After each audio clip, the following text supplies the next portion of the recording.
नमस्कार बंधुरा welcome to अनीज home kitchen. सकले केमन आछो? आशा करी भालोई आछो तोमरा सबाई। चलो ताहले शुरू करा जाक आजकेर हेसेल पर्व।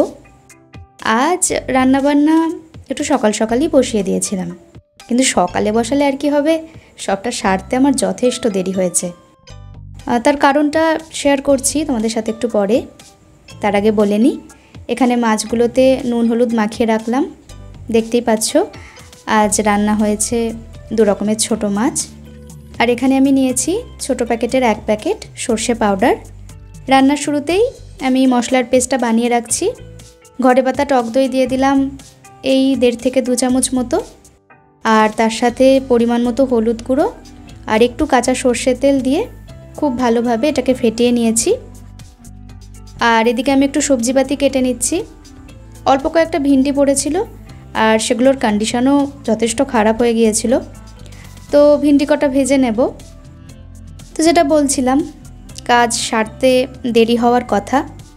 আসলে শরীরটা আমার খুব একটা ভালো যাচ্ছে না, জানি না কেন গতকাল থেকে দেখছি প্রচণ্ড ব্যাক পেন হচ্ছে। বেশিক্ষণ দাঁড়িয়ে থেকে একদম কাজ করতে পারছি না। পিরিয়ডসের ডেটটাও একদিন করে এবার ভালোই পেছোচ্ছে। এবার সেটার জন্য ব্যাক পেন হচ্ছে কি না সেটা ঠিক জানি না।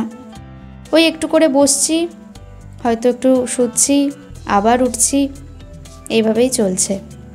মোটিভেশনই পাচ্ছি না কাজকর্ম করার।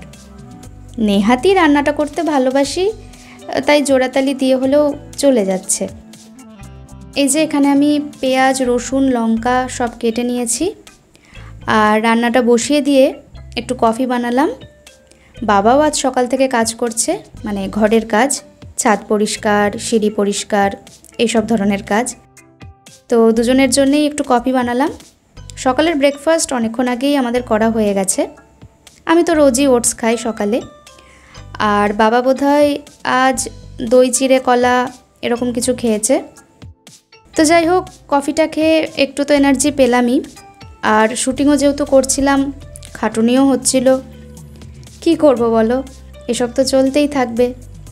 আর ভিডিও দিতে না পারলেও খারাপ লাগে, ইউটিউবের কাজটাই ওরকম। এদিকে গ্যাসে ভাজাটা চাপিয়ে রেখেছিলাম। কফিটা খেতে খেতেই হঠাৎ একটা হালকা পোড়া পোড়া গন্ধ নাকে আসলো। অমনি তাড়াতাড়ি ছুট দিয়েছি, গিয়ে দেখি না পোড়েনি, ও একটু তলা ধরে গেছে। যাই হোক, নেড়েচেড়ে এটাকে নামিয়ে নিয়েছি। এবার তেল গরম করে পুঁটি মাছগুলো ভেজে নিচ্ছি। এটা আর কিছু করব না, জাস্ট পেঁয়াজ রসুন লঙ্কা দিয়ে একটু ভাজা ভাজা হবে। মাছগুলো তুলে ওই তেলেই প্রথমে একটু রসুন কালো জিরে কাঁচা লঙ্কা ফোড়ন দিয়েছি। আর ফোড়নটা একটু ভাজা ভাজা হলে তখন জিরে জিরে করে কেটে রাখা পেঁয়াজটা দিয়ে একটু হলুদ গুঁড়ো একটু কাশ্মীরি লঙ্কার গুঁড়ো পরিমাণ মতো লবণ একটু টমেটো এসব দিয়ে ভাজা ভাজা করে নিয়ে তারপর ভাজা মাছগুলো এর মধ্যে ছেড়ে দেব। দিয়ে উল্টে পাল্টে এগুলোকে নাড়াচাড়া করে নিয়ে জাস্ট 2 থেকে 3 মিনিটের জন্য আঁচ কমিয়ে একটু ঢাকা দিয়ে রাখতে হবে। ব্যাস, তাহলেই তৈরি হয়ে যাবে। নামানোর সময় একটু লেবুর রস একটু ধনেপাতা কুচি এগুলোও দেওয়া যায়, দিলে খেতে আরও ভালো লাগবে, দেখতেও ভালো লাগবে। যাই হোক, দ্বিতীয় মাছটা এবার করব। এটাও ছোট মাছ, তবে এটার নামটা আমি ঠিক জানি না। 2-1টা আমোদি মাছও এর মধ্যে দেখলাম। ওই সামুদ্রিক জাল ফাঁসা মাছ যেগুলো হয়, পাঁচমিশালি মাছ, ওই রকমই বোধহয়। আসলে মাছ আমি খাই, কিন্তু সত্যি বলতে মাছ আমি খুব একটা ভালো চিনি না। ওই বাবা আমায় যেটুকু বলে দেয় ওইটুকুই ভিডিওতে এসে রিপিট করে দিই। যাই হোক, মাছটা ভেজে নিয়ে আবার ওই কালো জিরে পেঁয়াজ ভেজে ওই আগে থেকে যেই সর্ষে পাউডারের পেস্টটা তৈরি করে রেখেছিলাম ওটাই অ্যাড করে দিলাম। ভালোভাবে নাড়াচাড়া করে একটু অপেক্ষা করব তেলটা বেরিয়ে আসা অবধি। এই সর্ষে পাউডারটা না খুব কাজের জিনিস, আমি তো সব সময় স্টকে রাখি। মশলা করতে না পারলে বা ধরো সময় না থাকলে তখন এটা খুব কাজে দেয়। আর রেজাল্টও খুব একটা খারাপ আসে না, যথেষ্ট ভালো আসে।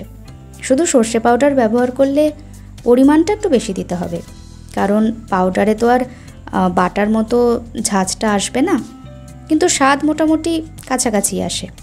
যারা একটু হালকা পাতলা সর্ষের ফ্লেভারটা পছন্দ করেন তাদের জন্য তো সত্যি এটা একটা ভালো অপশন। এই যে তেলটা ভালোভাবে বেরিয়ে গেছে। আচ্ছা, লবণটা না আমি ওই নাড়ানোর সময় একটুখানি দিয়ে দিয়েছিলাম, খুব বেশি দিইনি, কারণ মাছের ভেতর যথেষ্ট লবণ আছে। কয়েকটা কাঁচা লঙ্কা আর অল্প পরিমাণে জল দিয়ে নেড়ে চেড়ে খুব ভালোভাবে জালটা উঠে গেলে ভাজা মাছগুলো একে একে ছেড়ে দিচ্ছি। আরও মিনিট 2-3 মতো এটা রান্না করে নেব। আর একদম নামানোর আগে একটুখানি কাঁচা সর্ষের তেল ছড়িয়ে গ্যাসটা অফ করে দেব। অ্যাগেন ধনেপাতাটা থাকলে ভালো হতো, কিন্তু নেই, কি আর করা যাবে। যাই হোক, রান্নার প্রায় শেষ পর্বে পৌঁছে গেছি। প্রেশার কুকারে মুগ আর মুসুর ডাল পরিমাণ মতো হলুদ আর লবণ দিয়ে সেদ্ধ করে নিয়েছি। ডালটা বানানোর কোনো ইচ্ছে ছিল না যদিও, কিন্তু গতকালও ডাল খাইনি আর তার আগের দিনও ডাল রান্না করা হয়নি। রোজ রোজ ডালটা স্কিপ করাটা তো ঠিক না, না? তাই লাস্টে বসিয়েই দিলাম। আর ফ্রিজে কয়েকটা উচ্ছে পড়েছিল, সেগুলোকে পাতলা পাতলা গোল গোল করে কেটে জিরে, তেজপাতা, শুকনো লঙ্কা ফোড়ন দিয়ে বসিয়ে দিয়েছি। তেতো ডাল খেতে আমার বেশ ভালোই লাগে। তেতো মোটেই লাগে না, ওই নামেই তেতো, ভাজার পর আর কোনো তেতো থাকে না। ডালটাও ঢেলে দিলাম, আর এতে দেবো 2 কাঁচা লঙ্কা, সামান্য একটু চিনি। ব্যাস নেড়ে চেড়ে নিলেই ডালটা তৈরি হয়ে যাবে। আসলে কি হয়, আমি বানালে খাওয়া হবে আর আমি না করলে খাওয়া হবে না। আমি যা করে দেবো তাই খেয়ে নেবে। বাবার কোনো সেরকম জ্বালাই নেই, বরং আমারই একটু জ্বালা আছে খাওয়ার ব্যাপারে। তাও এখন অনেকটাই ঠিকঠাক হয়ে গেছি, তাই নিজেই দায়িত্ব করে মনে করে করে বানিয়ে দিই। কখন কোনটা খাওয়া হলো, কোনটা খাওয়া হচ্ছে না, পড়ে রয়েছে, এগুলো একটু দেখে নিতে হয়।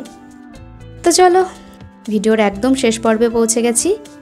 এতক্ষণ অবধি যারা সাথে ছিলে তাদেরকে জানাই আন্তরিক ধন্যবাদ এবং অনেক অনেক ভালোবাসা। ভিডিওটা কেমন লাগলো তোমরা জানিও। ভালো লাগলে একটা লাইক করো। সকলে খুব ভালো থেকো, সুস্থ থেকো। দেখা হবে আবার অন্য কোনো পর্বে। আজকের মতো বিদায় নিচ্ছি। টাটা।